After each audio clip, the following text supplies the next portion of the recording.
पेपरमध्ये प्रश्नांना टॅकल करताना इलिमिनेशन मेथड तुम्ही कशी वापरू शकता त्यासाठी आपण काय करणार आहे, एक प्रश्न पाहणार आहे. आता प्रश्न बघा काय आहे, खालीलपैकी कोणती विधाने बाबर मैदानाबाबत बरोबर आहेत.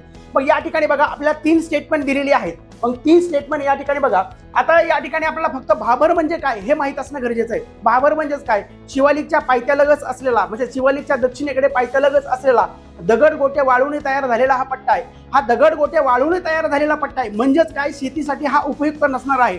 तुम्ही क्वेश्चन जर पाहिला तर याच्यामध्ये दुसरं स्टेटमेंट तुम्हाला पाहायला मिळतं, पिकांसाठी हा कसा आहे, उपयुक्त आहे. म्हणजेच काय, आता हे स्टेटमेंट कसं ठरतं, चुकीचं ठरतं. मग या ठिकाणी बघा हे स्टेटमेंट चुकीचं आहे. मग ऑप्शन मध्ये आपण जाऊया. हे ब या ठिकाणी सुद्धा दिसतं, म्हणजे 1 नंबर गेला, 2 मध्ये सुद्धा ब आहे, 2 नंबर गेला आणि 4 मध्ये सुद्धा ब आहे, म्हणजे हा सुद्धा गेला. म्हणजे आपलं उत्तर डायरेक्ट काय, हे 3 नंबरचं निघतं. म्हणजेच या ठिकाणी आपण हा क्वेश्चन सोडवताना पहिलं स्टेटमेंट वाचलं नाही, तिसरं स्टेटमेंट वाचलं नाही, डायरेक्ट आपण इलिमिनेशन मेथडने काय केलं, उत्तरांपर्यंत गेलो.